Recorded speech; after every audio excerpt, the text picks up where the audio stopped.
Welcome to Digital System Design. In this lecture, we will start looking at the sequential circuits. Sequential circuits are fundamentally different from that of the combinational circuits, in the sense that for a combinational circuits, the output of the combinational circuit is purely a function of its present input. Whereas in the case of the sequential circuit, the output of the sequential circuit is not only dependent upon the present input, but also on the previous history of inputs.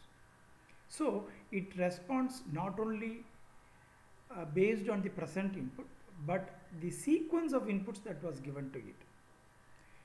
In this sense, sequential circuit remembers the history of the input sequence and produces output based on that.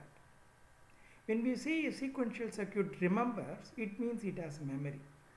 So we can also view sequential circuits to be digital circuits which has some memory present in it. Then we should start looking at what is the part of the digital circuit which gives that capability to remember the history, that is, exhibits the memory property. It will turn out that the fundamental digital circuits or units which has this ability to remember or remember the bit sequence are called as the latches and flip-flops. So we will start looking by what latches and flip-flops are, and then look at how sequential circuits can be built using latches and flip-flops. Before getting into the sequential circuits and their basic units, namely latches and flip-flops, it is worthwhile understanding the delay, that is the propagation delay, that a realistic gate implementation offers. So far you might have looked at only from the logical perspective and might not have bothered about the propagation delay in gates. Whereas when we talk about sequential circuits, the delay plays a very important role. So we should understand what is the effect of the finite propagation delay of gates and how we can understand it using what are called as the timing diagrams.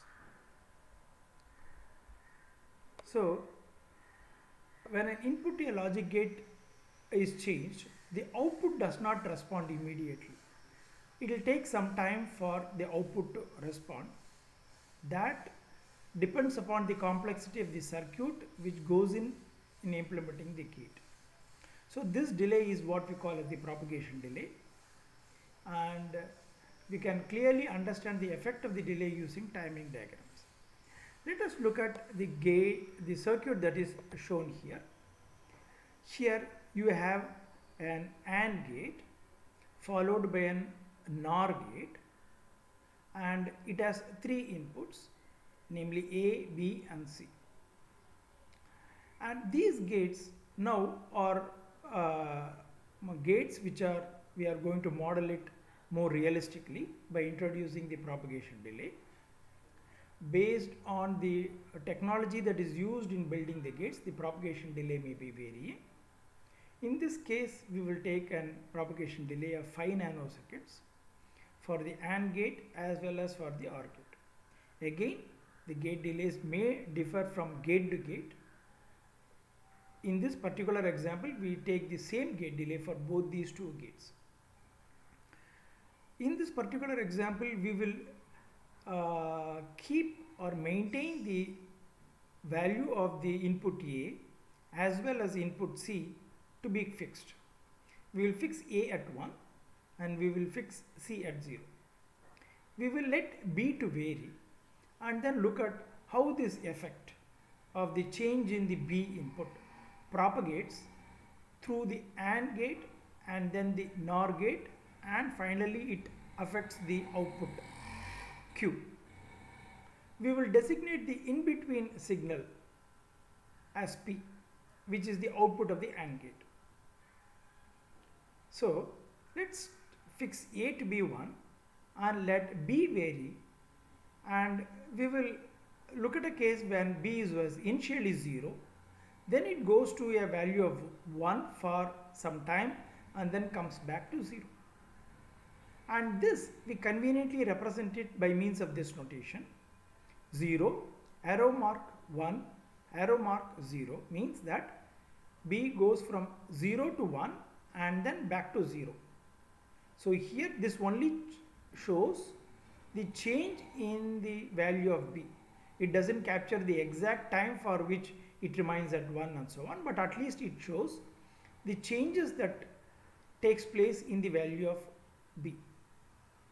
If you want to also capture the time related details, you have to look into the timing diagram which is shown below.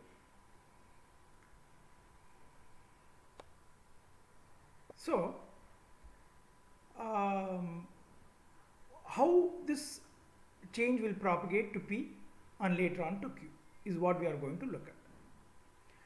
For that, we will make use of this timing diagram.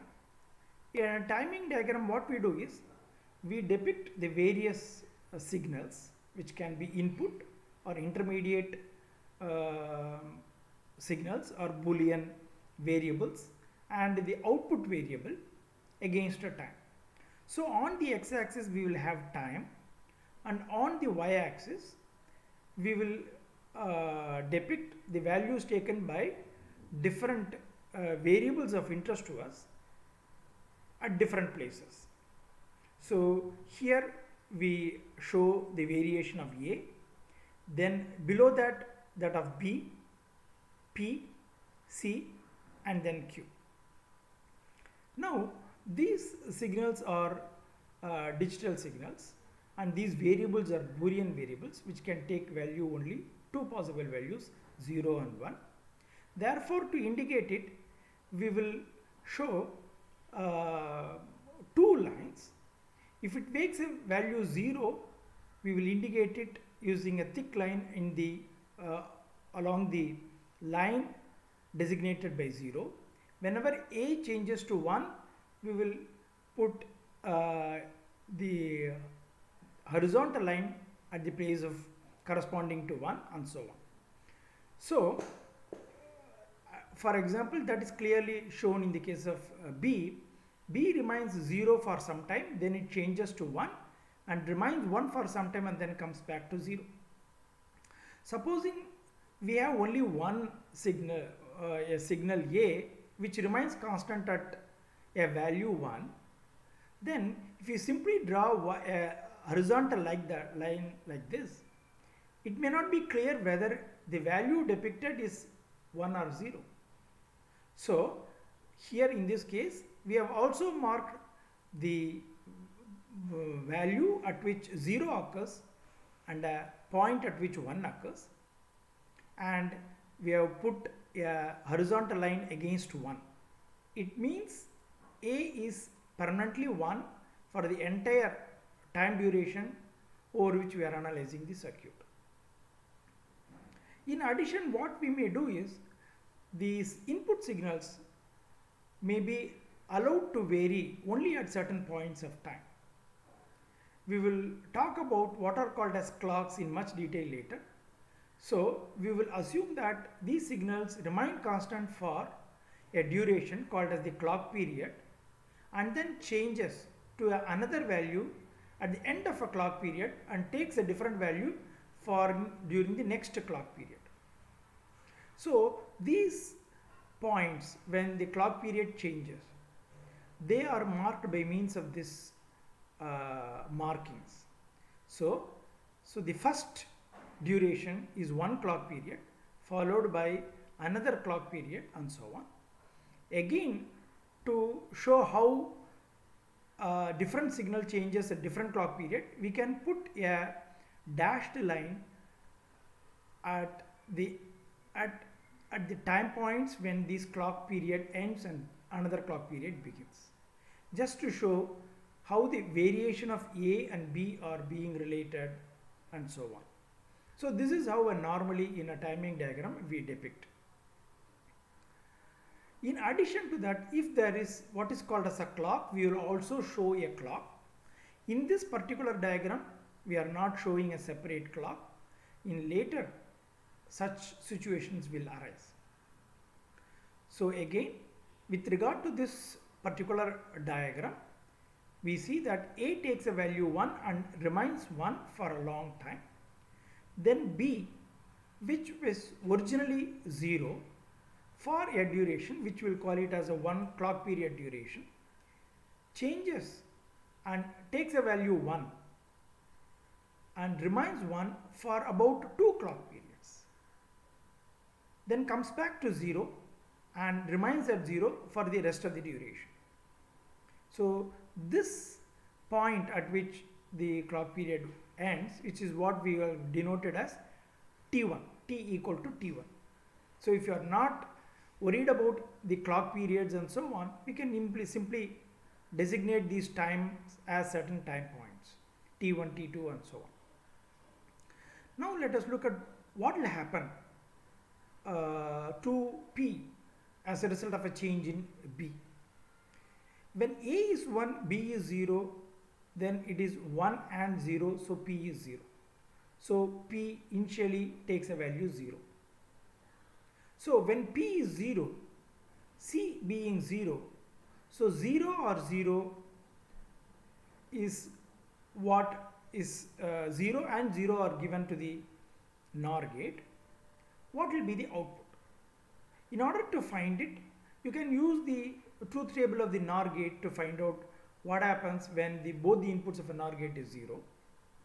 But while analyzing it, finding it on fly without using any such truth table, the simple way of doing it is to treat the NOR gate as a combination of an OR gate followed by a NOT gate. As you might know, this bubble represents a NOT gate or a NOT operation. So if P is 0 as well as C is 0, you will have a 0 at the output of the OR gate, that is before the bubble, and after negation that will become 1. So throughout this series of lecture, to quickly find out the effect of the input values at the output of a NOT gate, NOR gate or a NAND gate, I use this simple technique of finding the value prior to the bubble and then negating it to find it after that, because it is easy to apply the effect of to find the output of an OR gate and the AND gate as compared to the NOR and NAND. We can simply use this technique and quickly come up with the output of the NOR and NAND gates. So you would see that a 0 and 0 will produce a 0 before the bubble and a 1 after the bubble. So Q takes the value 1. So this is what is shown here. So P is 0, C is 0, so Q is 0, Q is 1. Well, now when B changes to 1, A as well as B are both 1, so logically P should become 1 according to the function of the AND gate. But if this AND gate was an ideal one, as soon as B changes to 1, P will also change to 1. But because in the case of a real gate, there is a propagation delay associated with it, the output will change only after some time. If you assume the propagation delay of this AND gate to be 5 nanoseconds, P will change only after 5 nanoseconds from the time at which B has changed to 1. So at T equal to T1 is the point when B changes to 1, P will change to 1 after 5 nanoseconds, say at a point T2. So the difference between T2 and T1, T2 minus T1 is what we assume to be 5 nanoseconds. And then it will remain 1 because B remains at 1 while A is 1. So 1, 1, then the AND gate will be 1. So it will continue to be 1. Now again we will see what happens at this point when B goes back to 0. So a 1 and 0 is a 0, P should become 0. But again this effect of P becoming 0 does not take place immediately as soon as B becomes 0. Again that effect is also delayed. because of the propagation delay of 5 nanosecond, and P becomes 0 only at this point. So which means that the value, the output of P in this case is exactly like that of B, but only thing is it is being shifted by 5 nanosecond. This is what will be the effect of the finite propagation delay of this AND gate. Now C remains at 0 here. If you look at the Q, again between P and Q there will be a delay in changes because of the propagation delay of this NOR gate by 5 nanosecond. So when P becomes 1, the effect occurs at Q, but it is delayed by the propagation delay of the NOR gate, that is 5 nanosecond after T2. So this is the point, it is T2 plus 5. So that is when Q goes from 1 to 0. And again it goes from 0 to 1, 5 nanosecond after P becoming 0 here. Which means that Q, if you look at this one, is a inversion, is a negation of P. But again, the effect, whatever effect happens at P is delayed and shown in Q by the propagation delay of this NOR gate. So this is the effect of the finite propagation delay in any real circuit, and this will play an important role when we analyze the sequential circuits. Now with this we will start looking at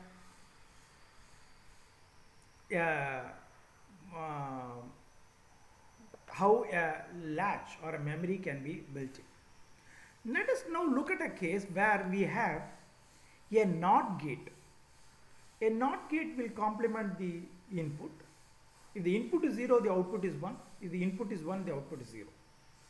Now let us give a feedback in the sense that we will take the output of the NOT gate and connect it to the input, and assume that at a given time the input of the NOT gate is 0. Then what will happen? After the propagation delay of the NOT gate, the input will become 1. This 1 propagates because of the feedback 1, but the feedback loop is just a wire. The propagation delay is negligible. So the 1 will immediately be present in the input of this NOT gate, and again it will become 0 but for the propagation delay of the NOT gate. So in effect the NOT gate output will switch from 0 to 1, 1 to 0 and so on. The duration that takes place for this switching will be equal to the propagation delay of the NOT gate, or in the sense that the NOT gate will simply oscillate between zeros and ones. Now this kind of an oscillatory circuit may not be of much interest to us. Here what we are rather interested is in a circuit which can store 0 or 1. So let us cascade 2 NOT gates with a feedback as shown in this circuit. So here we have a NOT gate followed by another NOT gate, and the output of this second NOT gate is fed back to the input of the first NOT gate. So 2 NOT gates will flip the signal once and then reflip it and bring it back to the original value. You know that. So if the input of the first NOT gate is 1, it gets complemented to 0 when it goes to the input, goes as the input of the second NOT gate, and again emerges as 1 at the output of the second NOT gate, and that is the same as what was originally present, 1. So these 3 values will remain as it is, will not change. If you call this as P, this as Q and this as R, the value of the signals P, Q, R will be 1, 0 and 1 and will remain the same. Which means that if you look at the value of this signal R at any time later, it will remain as 1. If the input situation is, if the initial condition so happens that we put a 1 at the input of the first NOT gate. So it means that the output of the second NOT gate, that is R, remains at 1.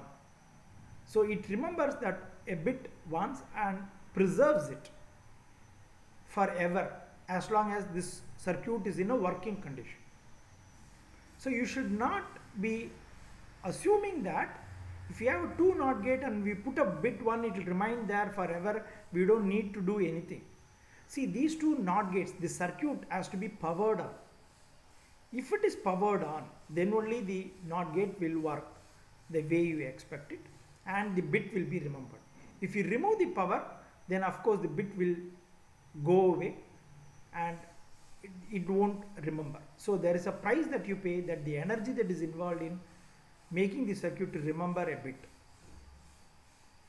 Well, on the other hand, if the input were originally 0, then the output of the first NOT gate will be 1, and again at the output of the second NOT gate will be 0, which is fed back, and therefore the 0 remains as 0 at the output of the second NOT gate. Which means that if you look at this bit, which is the output of the second NOT gate, as the bit that is stored in this circuit, the first circuit stores the bit 1, the second circuit stores the bit 0. You can also take the signal in between these 2 NOT gates as what is stored, in which case it will be 0 for the first circuit and 1 for the second circuit. In essence, based on where you sample, there is a bit that will always be present and it will be preserved and it will be remembered by the circuit. That depends upon the initial state of the circuit. So based on whether the initially this bit was 1 or 0, it remembers that. So we have now come up with a circuit which has a memory or which remembers or stores a bit, and as long as the circuit is powered on, it stores it forever. So that is the first step we have achieved. We have come up with a circuit that stores a bit and remembers that forever. Now, but here we will see that how do we construct in practice a circuit which has got 2 NOT gates one after another. As you know, usually NOT gates are realized with the help of NOR gates or NAND gates. So we will have now a circuit where we have 2 NOR gates being used to realize the NOT gate. You know that if the inputs of the NOR gates are being tied together, it acts as a NOT gate. So what we have is nothing but a NOT gate realized using the NOR gate. I could have also used a NAND gate. Both will have the same effect. As long as the 2 inputs are being tied together, then it is basically a NOT gate. So here again what we have done is the same as this circuit, but only thing is it is the realization is with the help of NOR gates. So it also remembers 1. Well, what we want to store in this circuit depends upon how do we set the initial value of this place. Somehow we have to force this to be 1 or 0 if you want the bit 1 or 0 to be remembered. How do we force it in a circuit? Because these are being wired and this line may be coming from some other circuit, it is not easy to force a particular signal to take a given value in a large circuit by externally applying a Boolean value. That's not again a good thing, it is not easy, it's not practical and so on. So we need a control of changing the output of a particular NOT gate through an external control. So what we do is, instead of clubbing both the inputs of these NOR gates, we will take one of the inputs and remove it and keep it open, in the sense that keep it unconnected with the other input. So we will call that as yes. So instead of tying both the inputs together and giving the same value 1, we have taken this line separately, we call it as S. Similarly, for the second NOR gate, we have taken the one of the input lines separately and we call it as R. Now, if S is kept at 0 and R is kept as 0, then effectively this circuit will behave as a two NOT gates cascaded one after another with a feedback. Because in the case of a NOR gate, if an input is 0, then it is the other input which decides the output of the NOR gate. This is very important. In the case of an OR gate or a NOR gate, if an input is 0, it is the other input which decides how the gate will function. Whereas in the case of a AND gate or a NAND gate, if one of the input is tied to 1, it is the other input which will decide how the gate will work. So we make use of this idea, and therefore what we do, we keep this input as 0, S as 0, R as 0.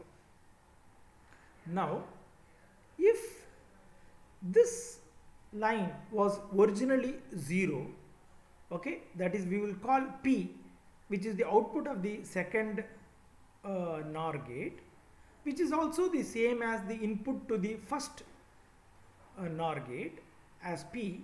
If P were originally 0, then a 0 or 0, there will be a 0 before the bubble of the first NOR gate and 1 after the bubble of the first NOR gate, that is Q will be 1. Then for the second NOR gate, there will be a 1 and 0 at the two inputs. So there will be a 1 or 0 is a 1 before the bubble and 0 after the bubble, which means P will be 0, which means that P is equal to 0 is a stable condition, or if you treat P to be the bit that the circuit remembers, it will remember 0. It is easy to see that if P were originally 1, the same thing hold good, because this is P. Here also, if P were 1, there will be a 1 here, then there will be a Q will be 0, and again P will be 1. So either a 0 or 1 can be remembered by this circuit. So essentially S equal to 0, R is equal to 0 is 1, where these two conditions does not change the functionality of the circuit. Whatever the circuit was originally remembering, that is whatever may be the value of P and say let us Q, it will be preserved.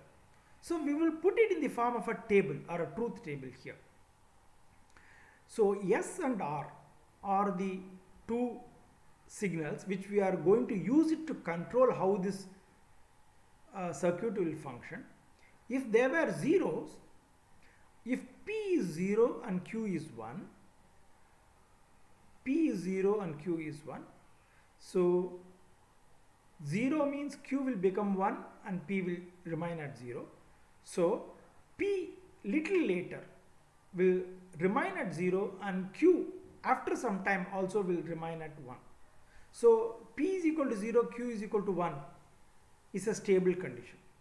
We have put here P plus and Q, here also it should be plus, to indicate that after some time, whatever may be the time, the value does not change.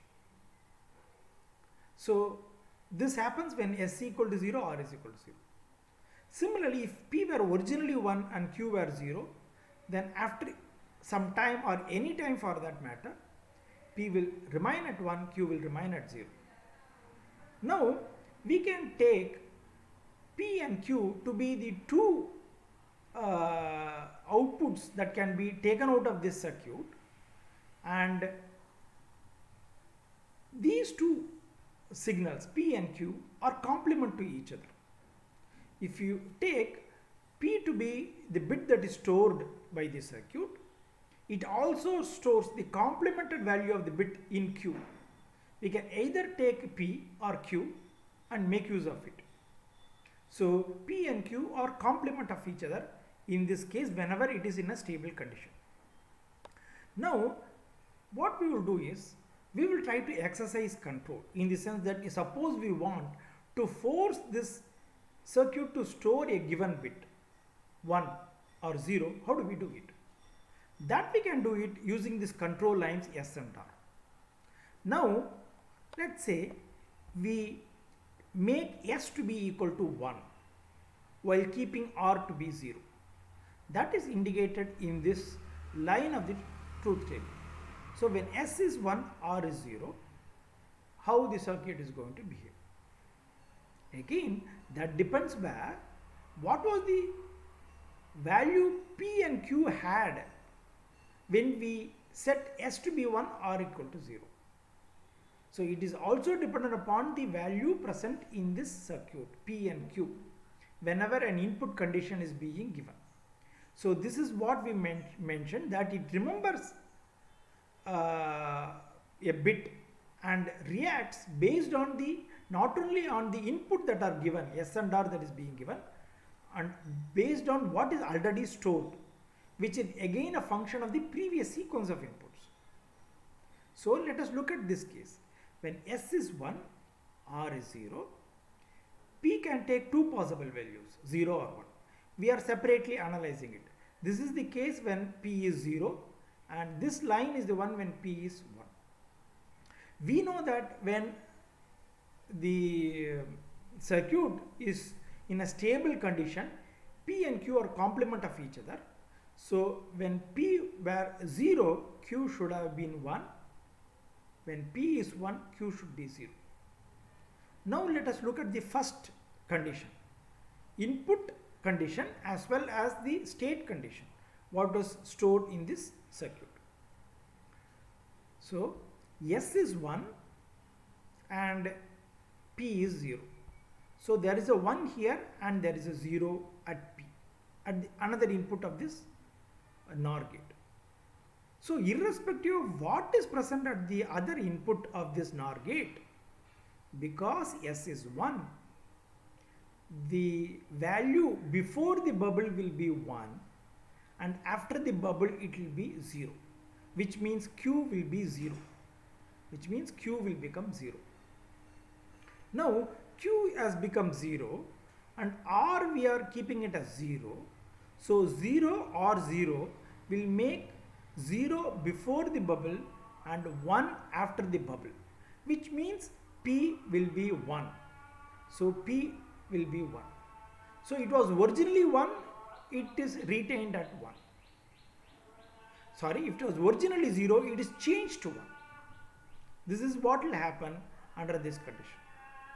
On the other hand, if for the same S equal to 1, R equal to 0 condition, if P were originally 1, then P is 1, S is 1, 1 or 1 is a 1 before the bubble and 0 after the bubble, that is Q is 0 and 0 and R is 0.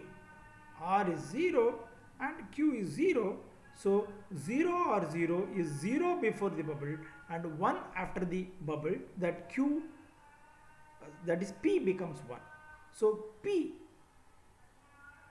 okay, is 1, it remains at 1 and Q becomes 0, which means that whatever may be the earlier bit that was stored as represented by the P, the circuit now goes to a state where P is 1 all the time. For this condition, S equal to 1, R equal to 0. Whereas Q is the complement of P, which is 0. Now if you take P to be the bit that is stored by this memory device, then we can make this device to store a 1 by this condition, S equal to 1, R equal to 0. So making a device or a digital unit to store a 1 is normally called as setting the Boolean variable to a value 1. So usually by the English word setting, we denote that the value is made to become 1. Resetting means the value is made to become 0. So this is a convention. So what we are doing is, if you want to make this circuit to remember 1 or set this circuit to 1, we should make S equal to 1, R equal to 0. So this is why we are using the symbol S and R, because say S is a shorthand notation for setting, R is a shorthand notation for resetting. To set this device, that is to make P to become 1, then the condition that you have to, the input that you have to give is S or set equal to 1 or reset equal to 0. So the device can be set by making set equal to 1 and reset input to be equal to 0. Now if you want the circuit to store 0, that is P to become 0, what you should do? This is a reset case. We want the bit to be reset to 0. For that, what we have to do is as follows. We have to, as you might have guessed, we should make R to be equal to 1, S to be equal to 0. When S is 0, R equal to 1, irrespective of the previous values of P and Q, the next value of P and Q will be such that P will be 0, Q plus to be right will be 1. That is, the bit is reset. We can see that also. If R is equal to 1, irrespective of the Q, a 1 or something, some value will make 1 before the bubble and 0 after the bubble, that is P becomes 0. Immediately P is forced to become 0. And this 0 propagates back, and because S is 0, 0 or 0 makes 0 before the bubble and 1 after the bubble, that Q becomes 1, Q becomes 1, and this 1 after, and R is 1 already. So 1 R 1, 1 R 1 is 1 before the bubble and 0 after the bubble, that P is 0.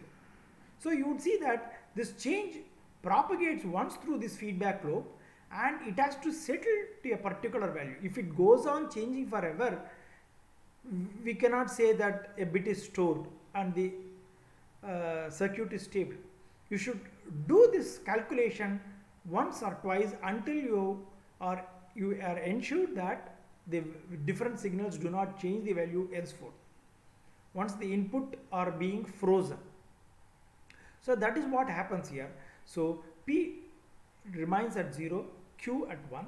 So the bit that is stored as indicated by the P output of the circuit is 0, or we have resetted it. So by making R or the reset input as 1 and set as 0, we can reset this flip-flop. So this is a way in which you can construct a device which can store a bit 1 or 0, and we can make that, force that bit to be either 1 or 0 using the control lines S or R. Okay.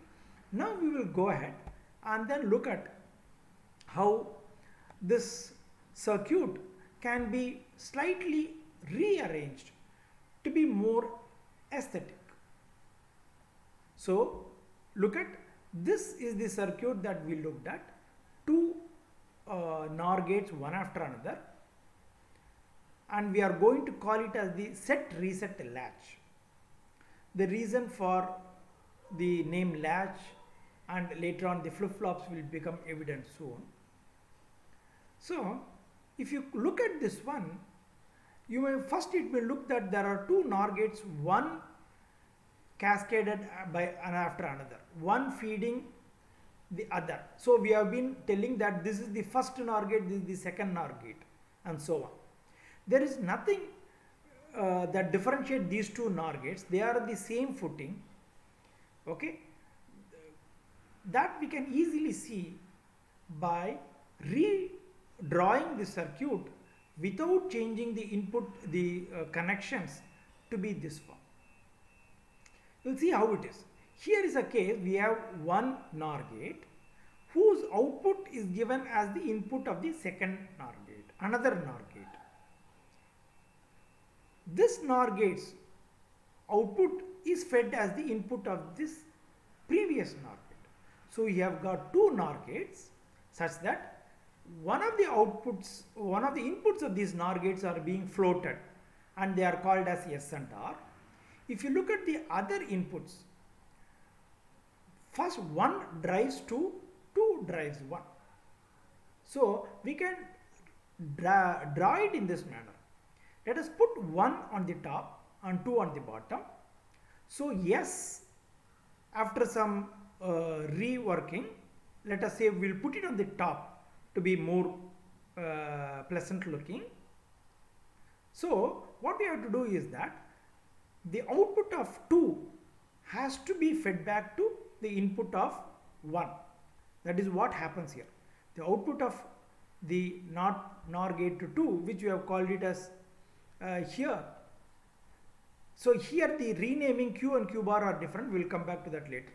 The output of the 2 NOR gate 2 goes as the input of one of the input of 1. That is this feedback loop. If you look at this one, the output of 1 is again drives the other input of 2. That is what is being shown here. So this kind of an arrangement shows that both NOR gates are symmetric in the way they are being wired, and this is called as the cross coupled form. So we have got two NOR gates. They are coupled to each other, cross in the sense that the output of one gate feeds as the input for the next one and vice versa. Well, now S and R are the two floating inputs which has been used for controlling these gates. So now we know that the outputs of these two NOR gates are complement of each other. Therefore, if we decide to keep the circuit working in a condition where these two signals, the outputs of these two NOR gates are always complement of each other, you don't need two notations P and Q for that. We will retain one symbol alone, say Q, and call the other one as Q complement or Q bar. So we keep Q, and instead of P we are going to refer it as Q bar.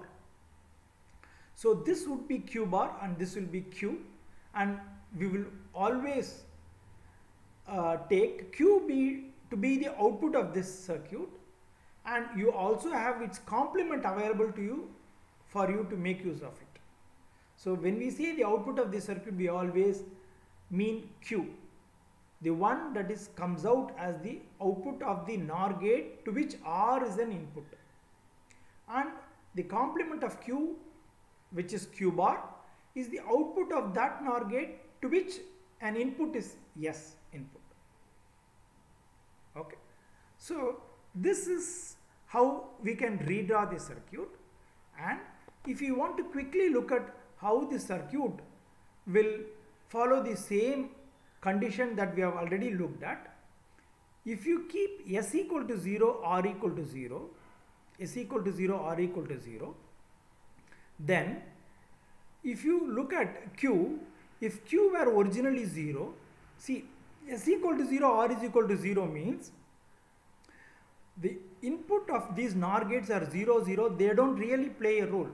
The other inputs are being complemented by these NOR gates.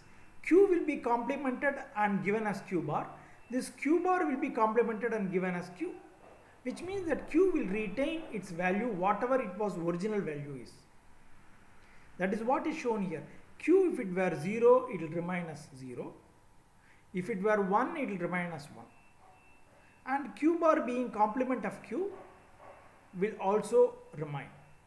So this condition where S equal to 0, R equal to 0 is a no change condition. It doesn't affect the circuit. The circuit remembers the bit that was stored in it. So what we will normally do is we will store a bit, and to preserve the bit for a long time, we will leave S and R to be 0, 0 and keep it like that. Now, when we want to set this bit that is stored, which means the bit has to become 1. By setting, we mean the bit has to become 1. That is, Q has to become 1. What do we do? Q have to become 1. For that, we make S equal to 1, R equal to 0. The moment we make S equal to 1 to this NOR gate, the input of this, before the bubble it will be 1 and afterwards it will be 0. And because this is 0 and 0 and another one is 0, here R is 0. 0 or 0 is 0 before the bubble and 1 after the bubble. So Q will become 1. So this will happen whether Q initially had 1 or 0. Because by making S equal to 1, it will simply force the output of the NOR gate to become its complement. S equal to 1 means Q bar will become 0 and therefore Q has to become 1.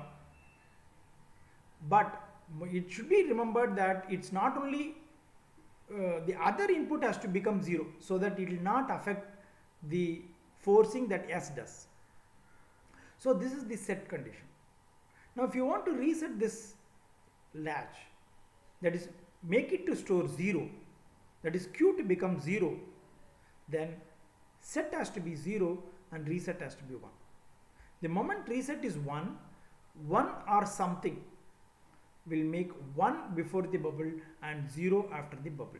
That is Q will become 0. And because this is 0 and the other input, that is S, is 0, 0 or 0 makes 0 before the bubble and 1 after the bubble, Q bar will become 1.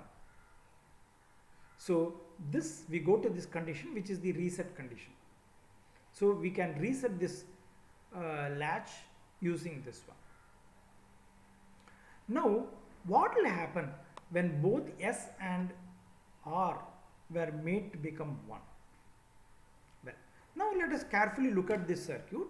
When S equal to 1, then it forces Q bar to become 0, because 1 or anything will make 1 before the bubble and 0 after the bubble. So it will make Q bar to become 0. Similarly, when R were 1, it will make Q to become, it will just complement it. Okay, sorry. When S equal to 1, it will make Q bar to become 0. When R equal to 1, it will make Q to become 0, which means both Q as well as Q bar will become 0, 0. Well, this is something which is not a desired one, because we thought that Q and Q bar, which was originally called as P, are complement of each other, so it becomes easy. We have to remember only one bit. But now both of them are taking the same value, which is not, we have to totally reinterpret these two bits. So in one sense, that is not a desired one. But even if you accept both to take the same value at a given time, there is a problem that you will encounter. Well, as long as S equal to 1, R equal to 1, whatever may be the original value P and Q, these two signals had, they will both become 0 and 0, and will remain 0 and 0 as long as S is 1, R is 1. Now if you bring both S and R back to 0, that is the no change condition. We'll see what happens. Now S is 0, R is 0, whereas these two outputs of these gates were 1, 1. So if you look at it, there will be a 1 in this one at the inputs of both these NOR gates. So before the bubble there will be a 1 and after the bubble there will be a 0, and this is true for both these gates because their outputs were zeros. Then 0 or 0 will become 0 before the bubble and 1 after the bubble. The same thing will happen for the NOR gate below it, which means that both of them will become 1. So this is what will happen. Now it will not stop at that point. Now both of them has become 1. This 1 are being fed back. So now we have a condition where S and R are 0, 0, which means they are not going to affect. These two values are both 1, and therefore a 1 or 0 is given to this NOR gate. It makes 1 before the bubble and 0 after the bubble, which means the output of the NOR gate will come back to 0. So both of them will become 0, 0. And again these 0, 0s are fed back, and again they will go back to 1. So which means that the outputs of these gates will oscillate between 0 and 1. It will be 0, 0 followed by 1, 1 followed by 0, 0, 1, 1 and so on. It goes on like that, which is not a desirable one because it oscillates. That is the second problem that we don't want. We cannot even sample and tell what the output will be. It keeps on changing at a very fast rate. Okay, that is not again a serious problem. The more serious problem will come because of the propagation delay of these two gates. We see if you also account for the propagation delay, this feedback will take an effect and change the output, not immediately. They will change. This 1 to 0, 0 to 1 will take place. That time gap depends upon the propagation delay of these two gates. Again, when you manufacture two gates, the propagation delay of these two gates cannot be exactly fixed at the same value, let's say precisely at 5 nanosecond.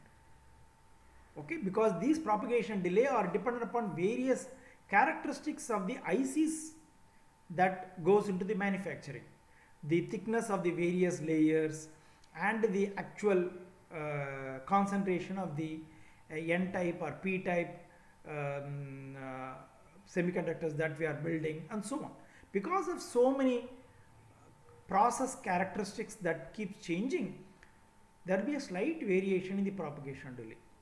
One may be 4.9 nanosecond, another may be 5.1 nanosecond. This is why if you look at the manufacturing sheets, manufacturer's specification of any gate, they will give the propagation delay as some value, let us say 5 nanosecond, with a tolerance, let us say of 0.1 nanosecond, plus or minus 0.1 nanosecond or 1 nanosecond, which means that it can take any value between this.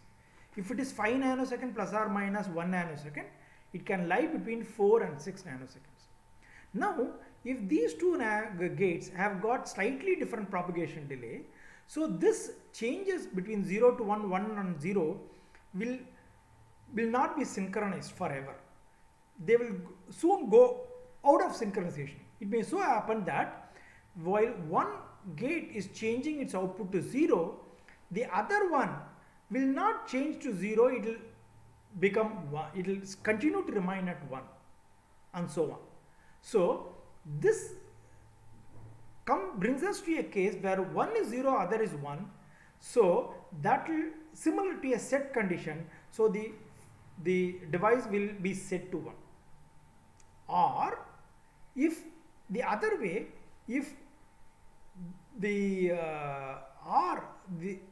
the input to be of the NOR gate to which R is connected, if that becomes 1, while the other input continues to remain to 0, it is similar to a reset condition and the device will settle to 0. This is a case which we call it as the race condition. That is, these two bits flip between 0 and 1 and both of them change at a very rapid manner depending upon the propagation delay. They race, and some of them may be faster because of the lesser propagation delay of the corresponding gate, and soon you may have a case where there will be a 1-0 or a 0-1 condition will occur, and because of that this device will end up in a state which can be either 0 or 1 and which is not predictable. So this is a more serious problem. You will get into a case where the bit that is stored is not predictable. So a random bit will get stored.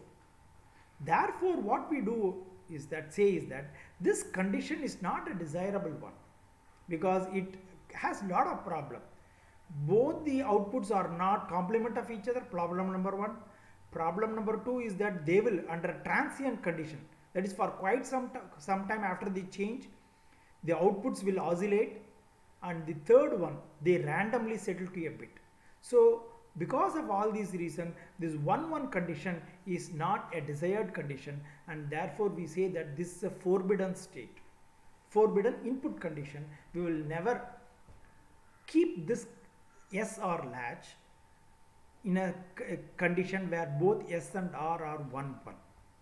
So this is the one condition that we arrive at. We will always operate it in a manner that both S and R are never take the same value 1-1. Okay.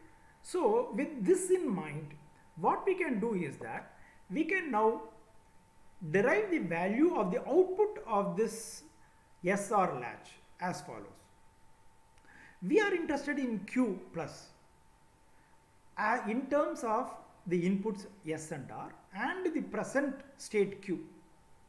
So actually Q plus is now a function of not only input but also the present state or present bit that is stored.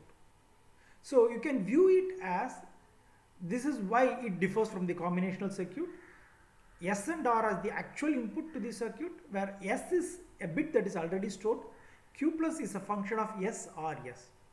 So to derive the value of Q plus, you have to use a 3-variable K-map and use this truth table to derive the K-map. When S is, we will put S on this this axis. This is S equal to 0 column, S equal to 1. When S equal to 0, based on R and Q, what will be Q plus? This is what we have to put it. So S equal to 0. So when R and Q are 0, 0, it is 0, 0, 1, it is 1. That is what we have put is S equal to 0 when RQ, this is 0, 0, 0, 1. So it is the Q plus is 0 and 1. And when S equal to 0, this is 1, 1 and 1, 0 case. That can also be read from this truth table. When S equal to 0, 1, 0 and 1, 1 case are there. 1, 0 means it is 0, 1, 1 means it is again 0.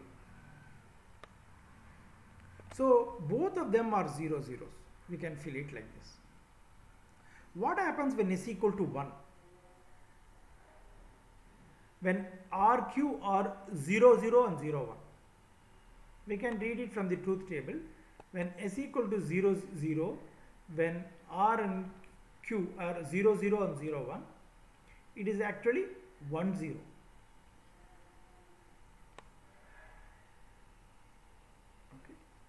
Sorry, we have to look at S equal to 1. When S equal to 1, so we have to look at RQ being 0, 0 and then 0, 0. So it is 1, 1.